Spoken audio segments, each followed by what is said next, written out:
Tu prends le mammouth et... Oui, on a écouté Cornelia nous parler de management et de leadership façon tarte tatin, donc à l'envers. Elle nous a bien retourné. tu le renverses. Ah oui, c'est facile, je savais pas moi. Hein. La grande Cornelia, j'ai envie de dire, enfin, franchement, sur le fond, la forme, elle est incroyable, une énergie dingue. Pas d'énarque, pas d'énarque, pas d'énarque.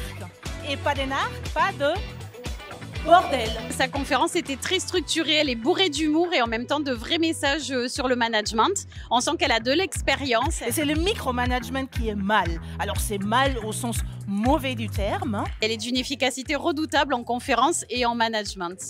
mais c'est mal au sens aussi masculin du terme. Qu'elle avait une approche tout à fait intelligente et subtile d'expliquer ce qui parfois dans l'entreprise tourne pas très rond.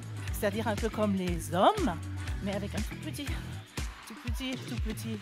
H. Elle est arrivée avec son vent de fraîcheur, elle a bousculé les codes, c'était très drôle. Quand tu dois faire bouger, voire même faire un petit peu changer chez ces technostructures de plus de 100 collaborateurs les choses, Elle varie beaucoup aussi son langage. Elle a un langage très châtié, très spécifique et puis parfois un peu plus familier. Et du coup, ça rend le tout extrêmement agréable à écouter. ben, c'est un peu comme si on te disait tu prends une pagaie et tu fais pivoter un porte-avions.